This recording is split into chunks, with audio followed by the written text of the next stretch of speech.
আসসালামু আলাইকুম। আশা করি আপনারা সবাই ভালোই আছেন। আজকে আপনাদের সাথে আমি কথা বলবো পুরুষদের ক্ষেত্রে প্রোস্টেট গ্রন্থির সমস্যাগুলো নিয়ে। আমি ডক্টর পার্থপদ চৌধুরী, রেজিস্ট্রার হিসেবে কর্মরত আছি ইউরোলজি বিভাগ, ময়মনসিংহ মেডিকেল কলেজ হসপিটালে। পুরুষদের ক্ষেত্রে বিশেষ করে যারা 40 ঊর্ধ্ব বয়স তাদের ক্ষেত্রে মূত্রথলির নিচে একটি গ্রন্থি থাকে যাকে বলে প্রোস্টেট গ্রন্থি। সেই প্রোস্টেট গ্রন্থিটি 40-এর পর থেকে একটু একটু করে বড় হতে থাকে এবং বড় হওয়ার পরে কারো কারো সিমটম বা উপসর্গ হয়, কারো কারো হয় না। তো এখন আসুন আমরা জেনে নিই উপসর্গগুলো কি কি হতে পারে।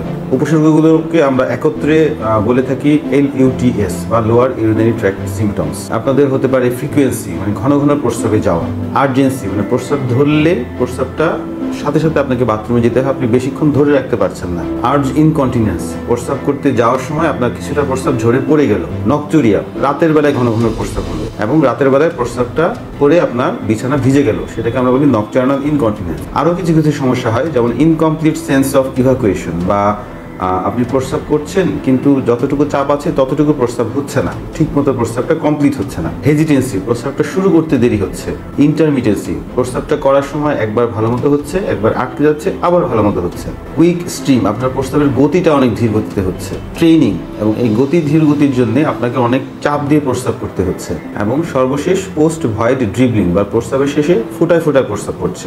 তো এই সমস্যাগুলো নিয়ে যখন আমাদের কাছে একজন 40 ঊর্ধ্ব বয়সের পুরুষ রোগী আমাদের কাছে আসে, তখন আমরা তাদেরকে ধরে নিই তাদের মূত্রথলির নিচে কোথাও সমস্যা আছে। বেশিরভাগ ক্ষেত্রেই সেটা প্রোস্টেট বড় হওয়ার জন্য হতে পারে। প্রোস্টেট গ্ল্যান্ড ছাড়াও আরও অনেকগুলো কারণেও এগুলো হতে পারে, কিন্তু কমনলি এটা প্রোস্টেট বড় হওয়ার জন্য হয়ে থাকে। তো এখন আসুন আমরা জেনে নিই এই প্রোস্টেট গ্রন্থি বড় হয়েছে কিনা এটা বোঝার জন্য আমরা কি কি করতে পারি।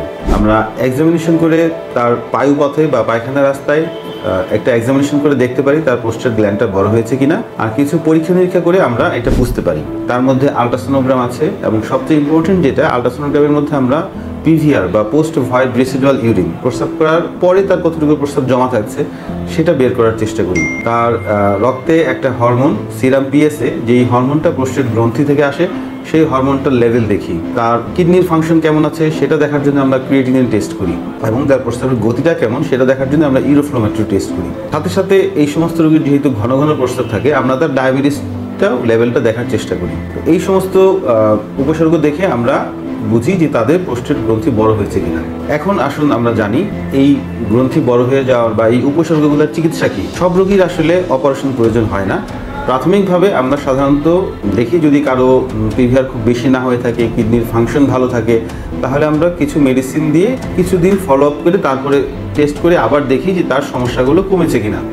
যদি তার সমস্যাগুলো কমে যায় তাহলে হয়তো বা একটা বা দুইটা ওষুধ তাকে লাইফ লং বা আজীবন খেয়ে যেতে হয়। কিন্তু কিছু কিছু কারণে প্রোস্টেট গ্রন্থিটার অপারেশন করতে হয়। যেমন ধরুন কারো হঠাৎ করে প্রস্রাব আটকে যেতে পারে, যেটাকে আমরা ক্যাথেটার বা প্রস্রাবের রাস্তায় নল দিয়ে রিলিফ করলাম, কিন্তু সেই ক্যাথেটারটা রিমুভ করার পরে বা খুলে ফেলার পরে তার আর প্রস্রাব হচ্ছে না, তাহলে সেই ক্ষেত্রে ওই সমস্ত রোগীদের অপারেশন লাগতে পারে। কারো কারো প্রোস্টেট বড় হওয়ার জন্য সবসময় মূত্রথলিতে কিছু প্রস্রাব জমা থাকছে, কিন্তু সে বলতে পারছে না, আমরা আল্ট্রাসোনোগ্রাম করে ধরতে পারছি তাতে প্রস্রাব জমা থাকছে, তাদের ক্ষেত্রে অপারেশন লাগবে। কারো কারো ক্ষেত্রে দেখা যায় ব্লিডিং হচ্ছে বা প্রস্রাবের সাথে রক্ত যাচ্ছে, তাদের ক্ষেত্রে অপারেশন লাগতে পারে। কারো কারো এই প্রোস্টেট গ্রন্থি বড় হওয়ার জন্য মূত্রথলিতে পাথর হয়ে যায়, কিডনি নষ্ট হওয়ার প্রবণতা তৈরি হয়, সেই ক্ষেত্রে তাদের অপারেশন লাগে। কারো কারো মূত্রথলিতে ডায়াবেটিকুলাম বা মূত্রথলির আকারে একটু অসামঞ্জস্যতা দেখা যায়, তাদের ক্ষেত্রে অপারেশন প্রয়োজন হতে পারে। তো এই সমস্ত কারণ যাদের আছে তাদেরকে শুধুমাত্র আমরা মেডিসিনের বদলে অপারেশনের জন্য সাজেশন দিয়ে থাকি। তো এই সমস্যাগুলো হলে আমার পরামর্শ থাকবে আপনাদের কাছে, আপনারা দ্রুত একজন সম্ভব হলে ইউরোলজিস্ট, সম্ভব না হলে অ্যাটলিস্ট একজন MBBS পাশ করা ডাক্তারের কাছে অবশ্যই দেখাবেন, এবং তারা আপনাদের এই টেস্টগুলো করে বা আপনাদের এই উপসর্গগুলো শুনে আপনাদের এই রোগ নির্ণয়টা যেন করতে পারে। কারণ আমরা অনেক পেশেন্টকে ভিডিও কনফারেন্সের মাধ্যমে এই অ্যাডভাইসগুলোই দিয়ে থাকি। আপনারা আমার এই ভিডিওটা দেখলেও এখান থেকে অনেক কিছু বুঝতে পারবেন। ধন্যবাদ আপনাদের সবাইকে।